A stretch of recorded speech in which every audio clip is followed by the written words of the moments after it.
You just got a raise, a real one, not some insulting 2% cost of living bump, but an actual $15,000 annual increase. You're making more money than you ever have in your life. And somehow, 3 months later, you're still living paycheck to paycheck. You've got more income than ever before, but you don't feel any wealthier. In fact, you might actually feel more stressed about money than you did when you were making less. My name is Drew, and I spend way too much time thinking about why people who earn six figures can be just as broke as people earning half that. If you're someone who's been chasing the next promotion or job change, thinking it'll finally solve your money problems, only to find yourself in the exact same financial situation a few months later, hit subscribe and give this video a thumbs up. Because what I'm about to show you is going to completely change how you think about the relationship between income and wealth. Now look, I know what you're thinking. Drew, that's ridiculous. Of course, making more money helps.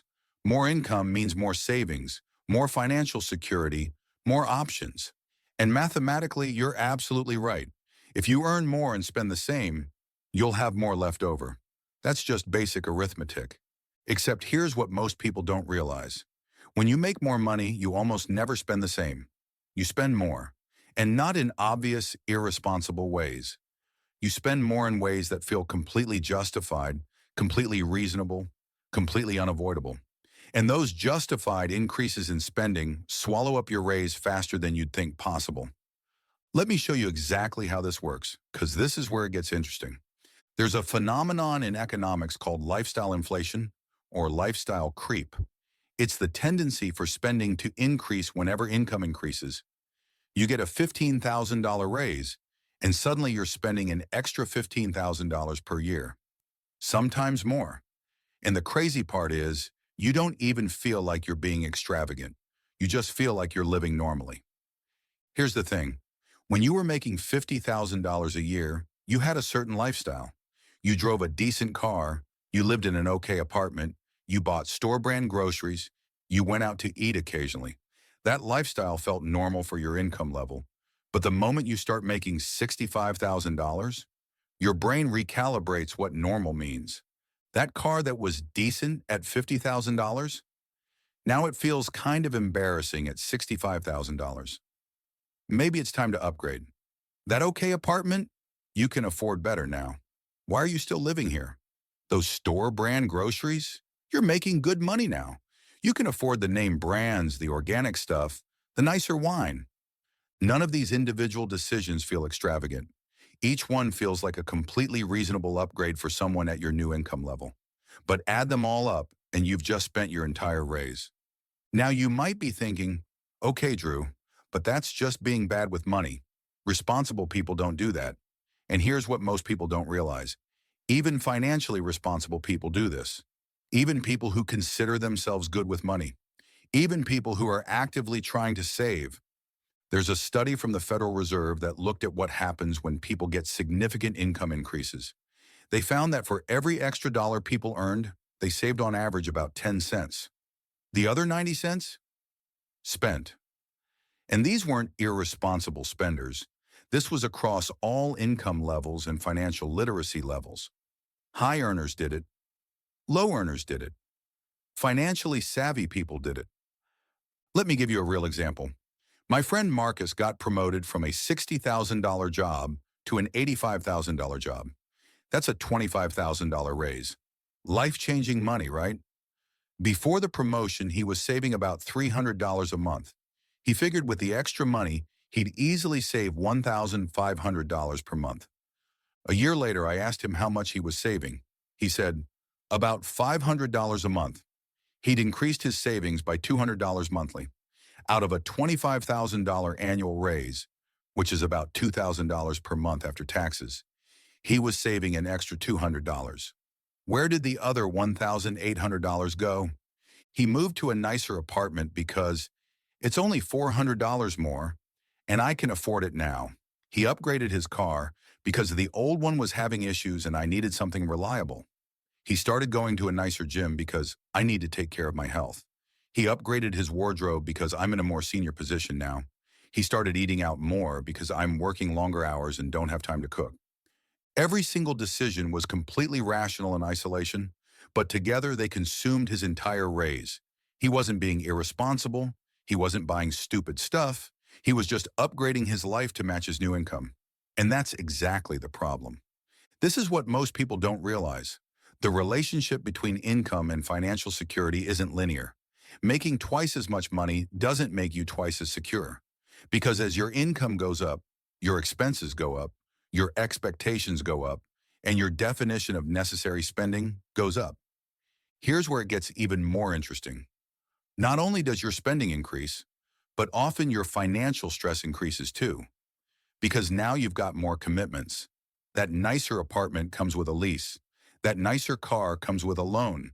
Those upgraded subscriptions come with recurring charges. You've built a lifestyle that requires your new income level to maintain. So what happens if you lose that job, or take a pay cut, or want to change careers to something more fulfilling but lower paying? You can't. You're locked in. At $50,000, you had flexibility. At $65,000 with $65,000 in expenses, you're trapped. There's actually a term for this in personal finance, the golden handcuffs. The more you earn, the more you spend, the less freedom you actually have. I know people making $200,000 a year who feel more financially stressed than when they were making $80,000. Because at $80,000, they had an $80,000 lifestyle. At $200,000, they have a $210,000 lifestyle. More income, more debt, more stress. Now you might be thinking, but Drew, I'm smart about this. When I get a raise, I'll save it. And I believe you genuinely think that. But here's the thing. Your brain is working against you in ways you don't even realize. There's a psychological phenomenon called reference point adaptation. Basically, your brain gets used to new circumstances incredibly quickly and recalibrates what feels normal. When you get a raise within about 3 months, that new income doesn't feel like extra money anymore. It feels like your normal income, and your brain will find ways to spend it accordingly. Let me show you how insidious this is. You get a $1,000 monthly raise. For the first month, it feels amazing. That's extra money. But by month 2, you've mentally accounted for it. You're not thinking, I have an extra $1,000 this month. You're thinking, I make this much now. Your reference point has shifted. So when your lease is up and you're looking at apartments, you're not comparing options against your old income. You're comparing them against your new normal. An apartment that's $400 more per month doesn't feel like spending your raise. It just feels like upgrading to something more appropriate for your income level. This is what most people don't realize. The problem isn't that making more money doesn't help. The problem is that making more money doesn't automatically solve the underlying behavior that was causing financial stress in the first place. If you were living paycheck to paycheck at $50,000 because you spent everything you earned, making $65,000 just means you'll spend $65,000 instead of $50,000. The symptom was lack of money. The disease was lack of intentionality about spending. And more income doesn't cure that disease. It just masks the symptoms temporarily. Here's what actually fixes your finances. Not making more money, but keeping your lifestyle constant when your income increases. This is the single most powerful financial move most people never make. Think about it this way. If you're currently making $50,000 and barely getting by, and you get a raise to $65,000, you've got 2 choices. Choice 1, upgrade your lifestyle to match your new income. You'll feel a bit nicer day to day, but you'll still be living paycheck to paycheck, just at a higher income level. Choice 2, keep living on $50,000 and save the entire $15,000 difference. In 1 year, you've got $15,000 saved. In 5 years, you've got $75,000 plus investment returns. That's a down payment on a house. That's quit your job and travel for a year money. That's actual financial freedom. Now look, I'm not saying you should never improve your lifestyle. I'm not saying you should live like a college student forever. What I'm saying is that lifestyle upgrades should be intentional and strategic, not automatic responses to income increases.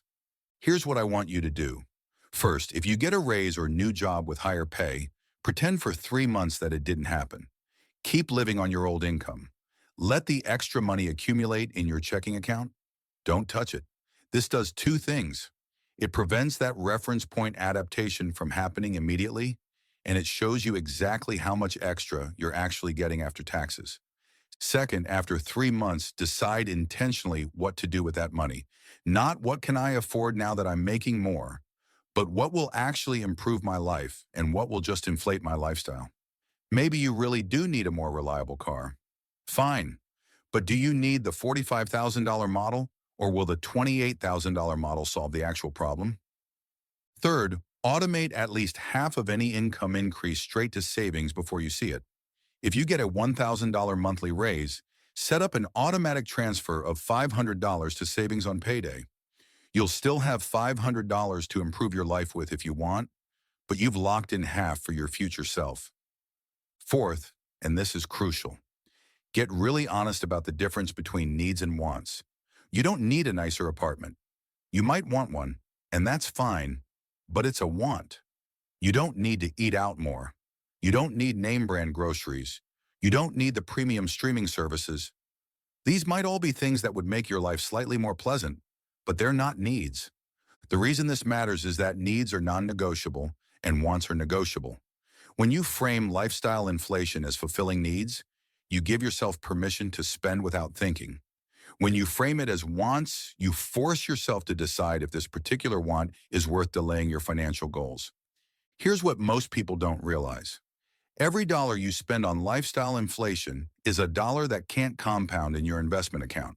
That $400 extra monthly on a nicer apartment, over 30 years invested at 8% returns, that's about $600,000. You're not choosing between your current apartment and a nicer one. You're choosing between apartments and retiring 7 years earlier. And look, maybe the nicer apartment is worth it to you. Maybe those 7 years of living in a better place are more valuable than retiring earlier. That's a perfectly valid choice, but it should be a conscious choice, not a default assumption that you deserve a nicer place because you make more money now. The people who actually build wealth aren't the ones making the most money. They're the ones with the biggest gap between what they earn and what they spend. I know people making $90,000 who are millionaires and people making $250,000 who are broke. The difference isn't income. It's the discipline to not inflate their lifestyle every time their income increases. If this video made you realize that chasing more income won't solve your financial problems unless you fix your spending habits first, hit that like button and subscribe, because I'm making videos like this every week about the uncomfortable financial truths nobody wants to hear. Drop a comment letting me know, what's one lifestyle inflation trap you've fallen into? Now go look at your spending from before your last raise and compare it to now. Be honest about where the money went. You've got this.